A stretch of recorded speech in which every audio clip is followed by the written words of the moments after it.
और अष्टम प्रकरण बेली। बेली कहते हैं लता को। साहेब की वाणी है। साहेब कहते हैं हंसा सरवर शरीर में हो रमैया राम, जागत चोर घर मूसही हो रमैया राम, जो जागल सो भागल हो रमैया राम, सोवत गैल बिगोय हो रमैया राम, आज बसेरा नियरे हो रमैया राम, काल बसेरा बड़े दूर हो रमैया राम, जय हो बिराने देश हो रमैया राम, नैन भरोगे दूर हो रमैया राम, त्रास मथन दधि मथन कियो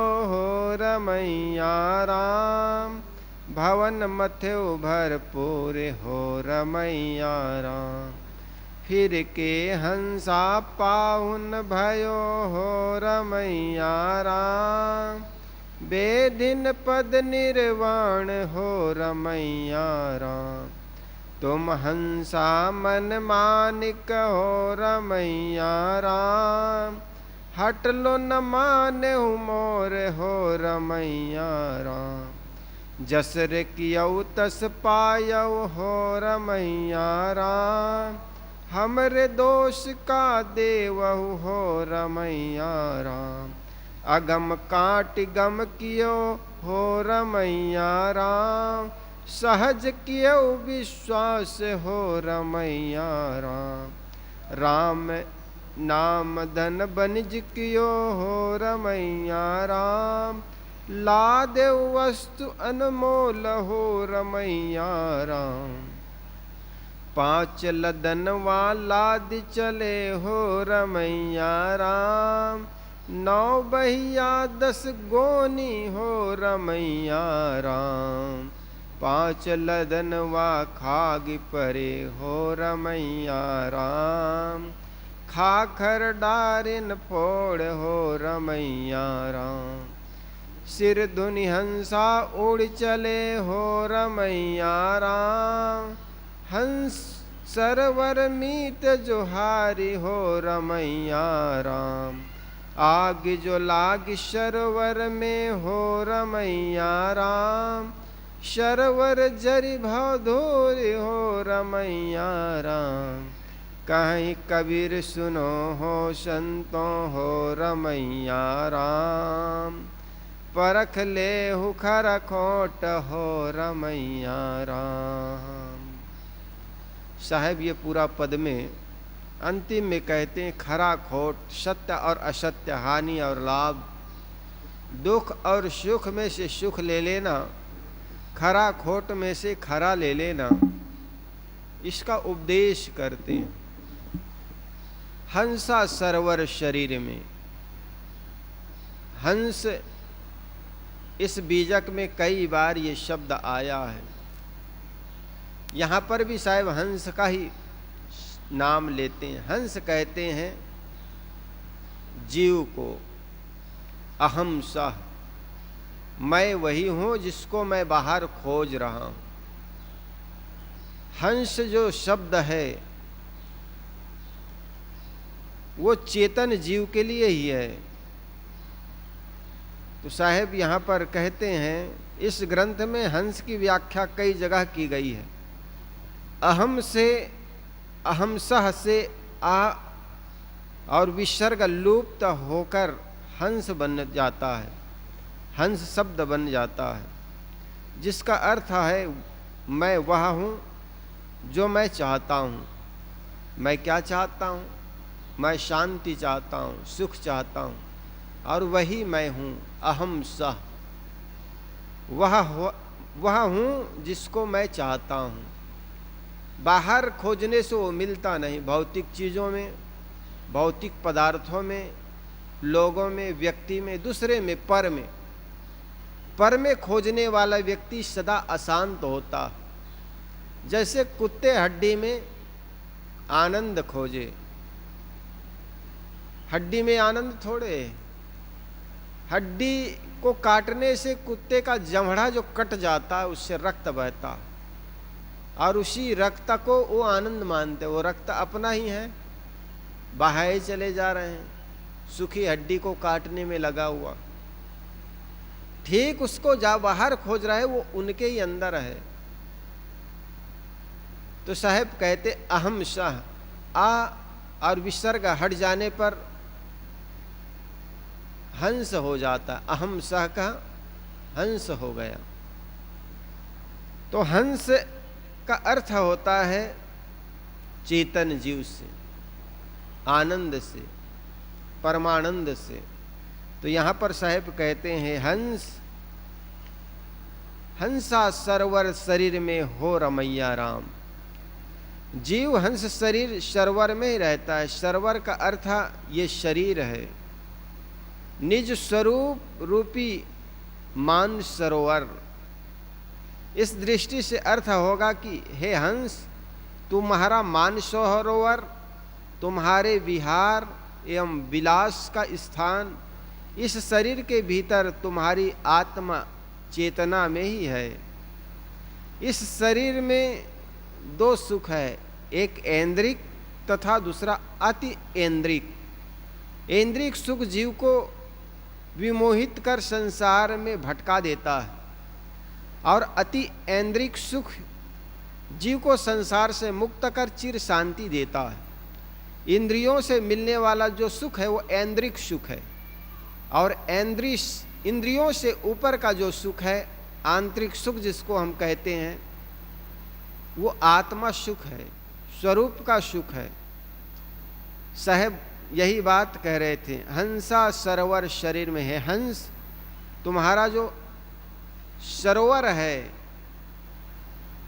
ये धारणा है कि सरोवर में, मानसरोवर में हंस निवास करता है। आजकल मानसरोवर तिब्बत में पड़ गया है, तो उस मानसरोवर में हंस रहता है और चुगता क्या है, मोती चुगता है, ऐसे लोक धारणा है। इसी प्रकार हंस चेतन आत्मा है और उनका निवास मानसरोवर अर्थात हृदय स्थल में, उसी में ही परम शांति को उपलब्ध हो सकते हैं। आगे साहब कहते हैं जागत चोर घर मूसही हो रमैया राम। कोई आदमी जाग रहा हो और चोर घुस जाए, ये बड़ा आश्चर्य की बात है। उलटवासी साहब ऐसे कहते हैं, लेकिन ये उलटवासी सुनने में लगता है, लेकिन हो यही रहा है। आदमी कहता है मैं जाग रहा हूं, जाग रहे हो तो इसका प्रमाण क्या है? प्रमाण यह है कि आपके घर में किसी प्रकार की हानि हो, चोर घुसे, इसके बारे में तुमको जानकारी हो जाएगी। लेकिन जाग रहे हो फिर भी तुम्हारे घर में चोर घुसा हुआ है, इसका मतलब तुम सो रहे हो। इसी को सदगुरु कबीर ने कहा कि जागत संतो जागत नींद न कीजिए, हे संतो जागते रहो नींद मत लो। वो कौन सी नींद है? क्या कोई संत सोता नहीं? साहब कहते वो नींद नहीं जो 8 घंटे 6 घंटे आप लेते हैं, वो शरीर के लिए आवश्यकता है। वो नींद आदमी ना ले तो बीमार पड़ जाए, सनिपात हो जाए। नींद ना लेने वाले आदमी को उनके हाई ब्लड प्रेशर बढ़ जाता है, अनेक प्रकार की बीमारियां हो जाती। क्यों? क्योंकि शरीर के लिए नींद की जरूरत है। जागृत अवस्था में जो हमारी एनर्जी खपत होती है, रात्रि में हमें एनर्जी मिलती है, ऊर्जा मिलता है, इसलिए हमें सोने की जरूरत है। दिन में जो तंतु शरीर के अनेक प्रकार के जो हमारे अंदर तंतु है उसका ह्रास होता है, मृत हो जाते हैं। वो जीवित तब होते हैं जब हम सोते हैं। इसी प्रकार साहेब कहते हैं कोई आदमी सो रहा है तो शारीरिक स्थिति में तो सोने की जरूरत है, 6 घंटा 7 घंटा सोना जरूरी होती है, लेकिन हम जागते हुए भी हमारे अंदर विकार जो जगता है, काम क्रोध लोभ, बेभान हो जाते हैं, किसी चीज को देख करके आकर्षित हो जाते हैं, किसी व्यक्ति को देखा, किसी चीज को देखा और हम अपनी आत्मा को भूल करके बाहर के चीजों में हम भटक गए, तो हम जागते हुए भी मानो हम सो रहे हैं। सोने का कुल अर्थ यही है। इसीलिए साहब कहते संतो जागत नींद न कीजिए।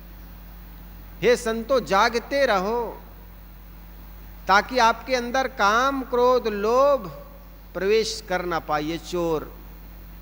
संतो जागत नींद न कीजिए। इसलिए साहब यहाँ पर कहते हैं जागत चोर घर मूसही हो रमैया राम। साहब कहते हैं लेकिन तुम जाग रहे हो फिर भी तुम्हारे अंदर में चोर घुस गया है। इसका मतलब तुम्हारी चेतना मरी हुई है, चेतना के स्तर में तुम सो रहे हो।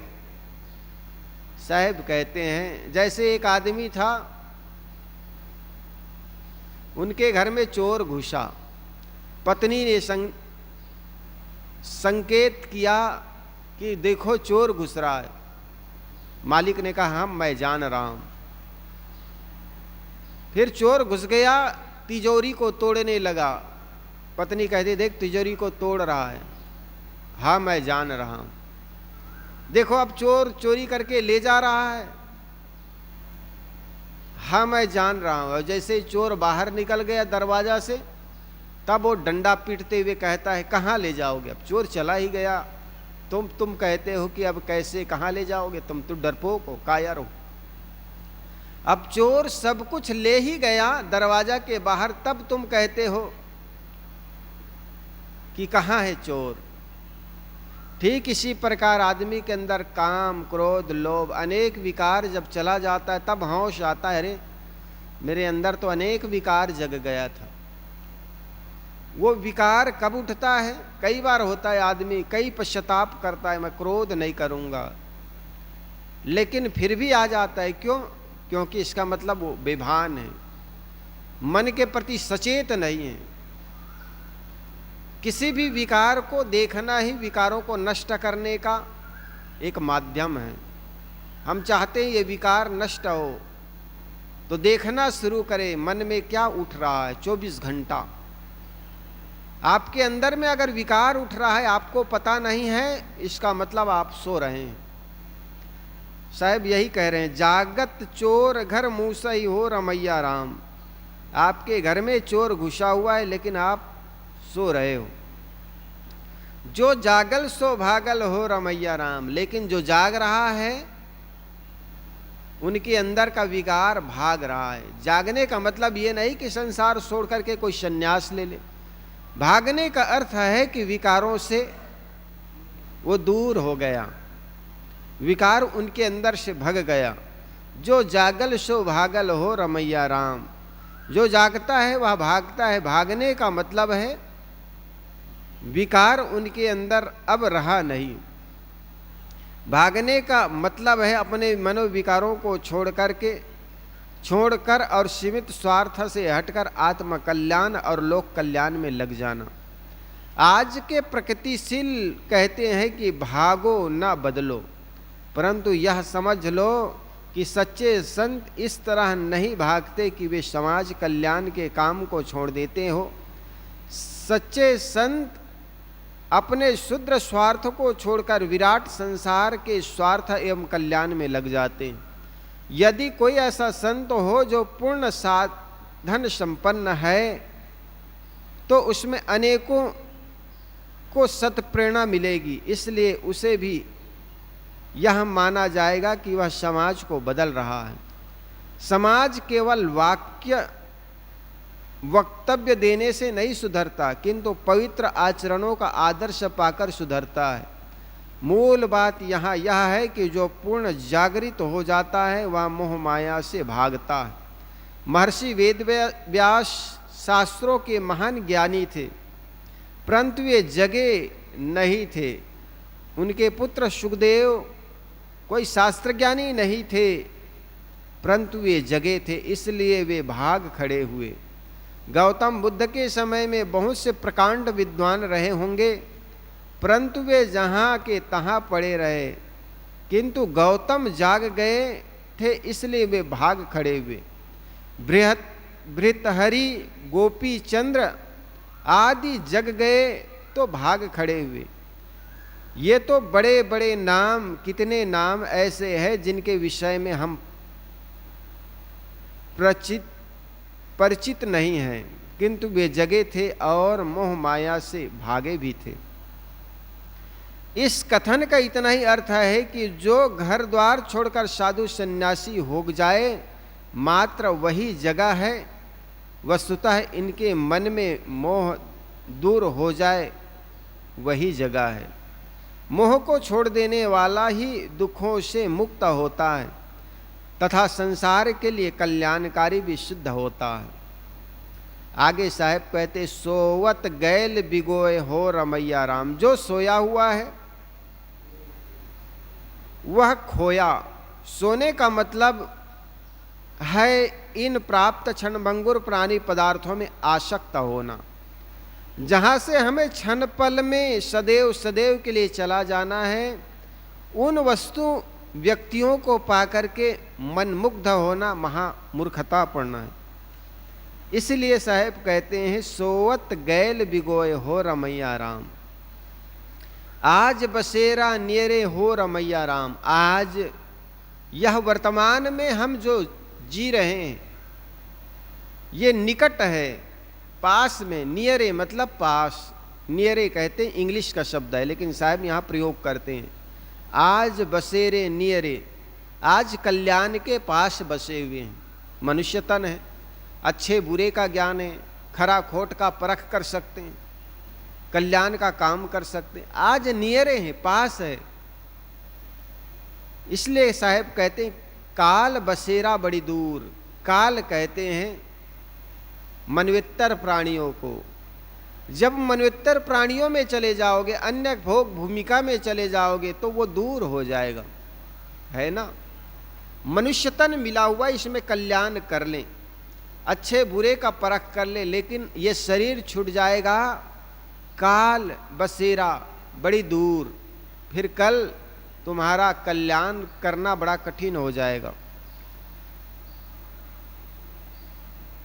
जय हो बिराने देश हो रमैया राम, नैन भरोगे दूर हो रमैया राम। साहेब कहते हैं बड़ा करुणा हो करके, हे रमैया राम, हे इस शरीर में रमने वाला चेतन, जब ये शरीर छूट जाएगा तुम बिराने देश अर्थात मनवेत्तर प्राणियों, मनुष्य से हटकर अन्य प्राणियों में चले जाओगे।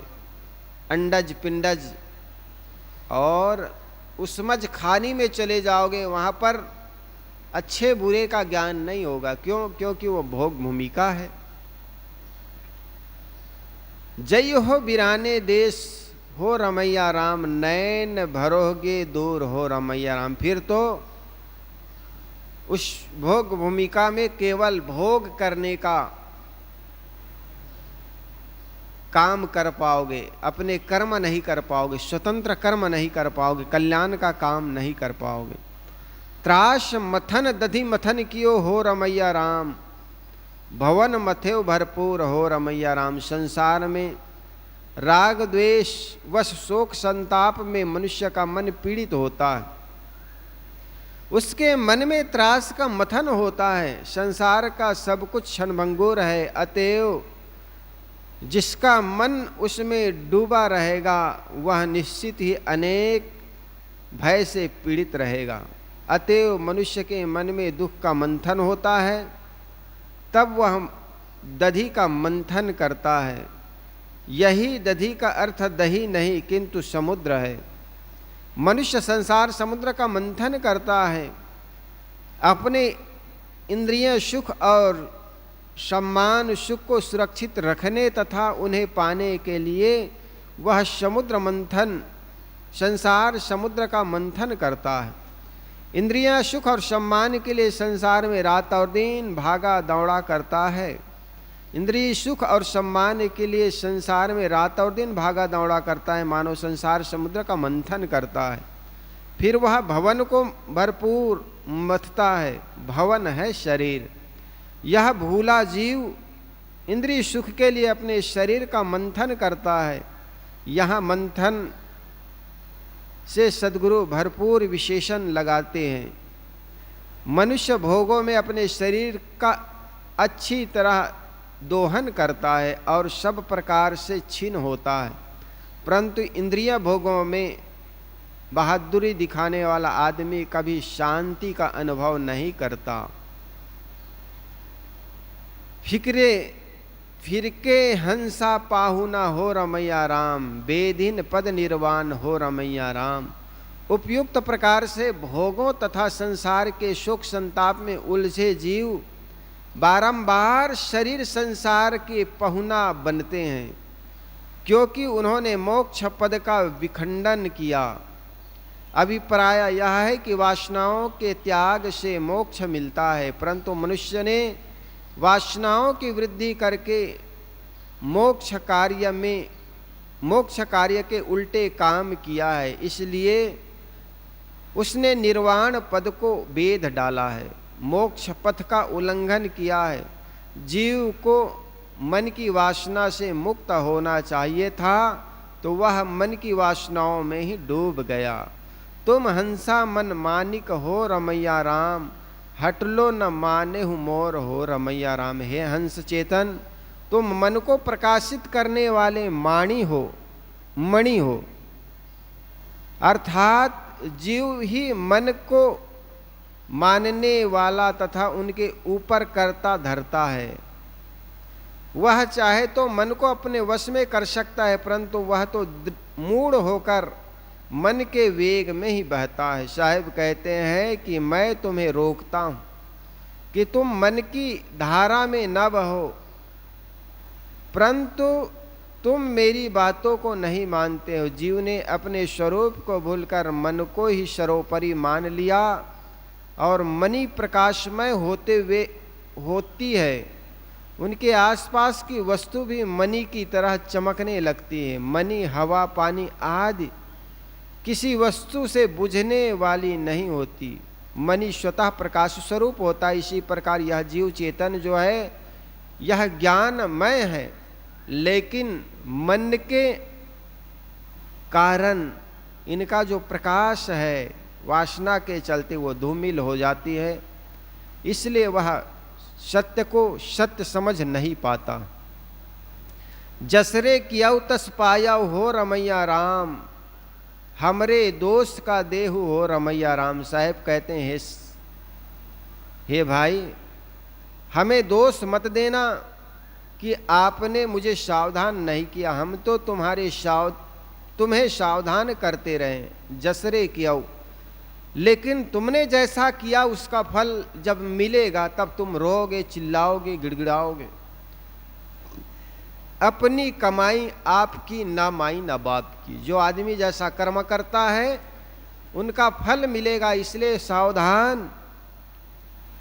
अगम काटि गम किया हो रमैया राम, सहज किया विश्वास हो रमैया राम। अगम कहते हैं जहां अपनी पहुंच ना हो, और गम कहते हैं जहां आपकी अपनी पहुंच हो। मनुष्य की स्थूल बुद्धि होने से उससे निज स्वरूप आत्म तत्व चिंतन स्वरूप स्थिति पहुंच के बाहर लगते हैं, उसे वह अगम मानता है। परंतु तीर्थ, मूर्ति, रोजा, नमाज इत्यादि उनको बड़ा सरल लगता है। कर्मकांड करना आदमी को बड़ा सरल लगता है। आदमी दुख के लिए जाता है पंडितों के पास, किसी संतों के पास, संत कर्मकांड बता देते हैं, उनको बड़ा सरल लगता। एक घर में बहू थी, एक अपने गुरुजी से फोन किया, गुरुजी हमारे घर में बड़ा अशांति रहती, सास और बहू रोज हम लड़ते रहते, कुछ ऐसे अनुष्ठान कर दीजिए घर में आकर के ताकि हमारे घर के जो क्लेश है वो मिट जाए। वो गुरुजी उनके घर में वो संत आया जाया करते थे।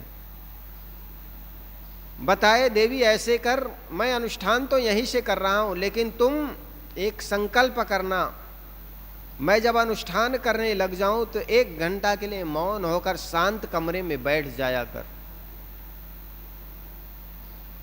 और साथ साथ जब तक मेरी अनुष्ठान चले, तुम कितनो झगड़ा हो जाओ, लेकिन आप अपनी सास के लिए एक शब्द भी कटु शब्द मत बोलना। बहू रानी मान गई, जब पूरे जीवन भर शांति से जीना है तो 1 महीने के लिए शांत रह जाना में कोई कठिन नहीं है। घर में क्लेश मुक्त हो जाए ऐसे शर्तों में कि 1 महीने तक शांत रहना है, जब तक अनुष्ठान रहना है तब तक रहेगा, तब तक तो कोई बात नहीं गुरुजी, हम मान लेंगे, रख लेंगे। गुरुजी रोज सुबह फोन से ही अनुष्ठान करते, और वो देवी स्नान करके 1 घंटा के लिए कमरे में बंद हो जाती। जब अनुष्ठान हो जाती, दिन भर के काम करती, लेकिन सास कुछ बात के बारे में कुछ बोलती, लेकिन बहू कुछ बोलती नहीं, क्योंकि खंडित हो जाएगी, फिर संकल्प टूट जाएगा। तो इस प्रकार रोज के 1 महीने तक अनुष्ठान चलता, 1 घंटा के लिए कमरे में बंद हो जाती, और जैसे अनुष्ठान खत्म हो जाते अपने क्रियाकलाप में लग जाती, घर के काम धंधे में लग जाती, फिर भी सास कुछ बोल देती, बेचारी चुप रह जाती। धीरे धीरे सास भी बदलने लगी। देखी बहू रानी एकांत कमरे में बैठ जाती घंटा भर, कुछ बात के लिए मैं बोलती हूँ लेकिन ये कुछ बोलती ही नहीं। धीरे धीरे उनका भी हृदय बदलने लगा, रोज की हाव हाव करती, अब थोड़े दिन में मीठी बातें करने लगी। फिर कुछ दिन तो उनको काम बताने लगी, लेकिन काम बिना बताए भी करने लग गई, तो बहू रानी भी शांत होने लग गई। 1 महीना होते होते तो उनके घर में बड़ा शांति का वातावरण हो गया। 1 महीने बाद अनुष्ठान जब हो गया तो गुरुजी ने कहा, देख तुम्हारे घर में कुछ शांति आई कि नहीं। उन्होंने हाथ जोड़ करके कहा, गुरुजी 1 महीने से कभी कोई झगड़ा हुआ ही नहीं, और मैं चाहती हूँ ऐसा ही घर में शांति बनी रहे। गुरुजी ने कहा, बेटी ऐसे ही अगर शांति चाहते हो, इसके लिए एक संकल्प लेना पड़ेगा। जब भी कुछ बोले आप केवल मौन रहना, फिर आपके घर में शांति आ जाएगी। और हुआ भी ऐसे, क्योंकि आदमी बोल बोल करके घर का व्यवहार खराब करता है। एक बोलता है तो दूसरे 2 बोल देती हैं, और ऐसा ही बात में बात निकल जाती, फिर बात बात में बात निकलती चली जाती। तो कहने का मतलब 1 साल बीत गए, उनके घर में कोई झगड़ा नहीं हुआ, कोई लड़ाई नहीं हुई। एक दिन गुरुजी आए, बहू कहने लगी हाथ जोड़ करके, गुरुजी आप जब से अनुष्ठान किए मेरे घर में बड़ी शांति है, कोई झगड़ा नहीं, कोई कलेश नहीं, आखिर आपने कौन से अनुष्ठान किए। गुरुजी ने कहा कि बेटी वैसे मैं कोई अनुष्ठान नहीं किया, लेकिन तुम्हारे मन में जो खलबली थी कि कोई अनुष्ठान गुरुजी कर दे, तो मैं वैसे ही करता रहा। मैं कुछ बोलता नहीं था, फोन तुम रखती थी चालू करके तो मैं फोन भी रख करके मौन हो जाता, कोई बोलता ही नहीं था। इस प्रकार आदमी को कर्मकांड में ऐसा लगता है कि बड़ा शांति मिल रही, लेकिन कर्मकांड आखिर करता क्या है? अपने को ही बदलना है। बाहर के कर्मकांड भले सरल लगे, यज्ञ हो, हवन, पूजन, नाम जाप, किसी मंदिर का परिक्रमा, ये सरल भले लगता हो, लेकिन अपने को ही सुधारना होता है। मन जहाँ शांत होता है, मन को रोकने का ही नाम साधना है। तो साहेब कहते हैं, राम नाम धन बिनिच कियो हो रमैया राम, लादे वस्तु अनमोल हो रमैया राम। तुम केवल राम नाम का रटन करते हुए तुमको बड़ा सरल लगता है, इसका तुम लोगों के बीच जा जा करके इसी का दोहन करते रहते हो, लेकिन तुम्हारे अंदर में वस्तु अनमोल है, लादे वस्तु अनमोल, आत्मा धन आपके अंदर है, उसको तुमने जान नहीं पाया। तुम केवल राम नाम को ही बहुत बड़ा मान लिए और उसी को अनमोल धन मानकर उनको व्यापार का विषय बना लिया। जैसे कोई पानी नमक वस्तु जो द्रव्य एवं शीतल होती है उसकी न तलाश करें तथा उसे न प्राप्त करे, बस केवल पानी पानी का जपन करते रहे, तो क्या हमें तृप्ति मिल पाएगी? पानी को पीने से ही प्यास जाती है, केवल पानी का जाप कर लेने से कोई आदमी तृप्त नहीं हो सकता। आगे साहेब कहते हैं, 5 लदनवा लाद चले हो रमैया राम, 9 बहिया 10 गोइन हो रमैया राम। अंतःकरण, मन, चित्त, बुद्धि, अहंकार, ये 5 लदनवा एवं लद्दू घोड़े या टट्टू है। सारे भास अध्यास का बोझ यही लाद कर चलते हैं। मन से मनन, चित्त से अनुसंधान, बुद्धि से निश्चय, अहंकार से करतूत होती है, और चारों से संग्रहित संस्कार अंतःकरण में अध्यस्त हो जाते हैं। शुभाशुभ सारे अध्यासों को ये अंतःकरण पंचक लाद कर चलते हैं। इसमें सहायक होती है 9 बहिया। बहंगी कहते हैं कांवर को, जो बांस का फट्टा होता है, दोनों तरफ सीके लाद कर उस पर माल ढोया जाता है। माल वहन करने के कारण ही इसको बहंगी कहते हैं। 9 नाड़ियाँ से ग्रथित यह काया मानो 9 अवयवों से बनी बहंगी है, और 5 इंद्रियों आँख, नाक, कान, जीभ, चमड़ी और आदि, और 5 कर्मेंद्रियां हाथ, पैर, मुख, गुदा, उपस्थ, ये 10 गोनियां, बोरे एवं थैले हैं। इन्हीं पर नाना संस्कारों और वासनाओं एवं अध्यासों के माल ढोए जाते हैं।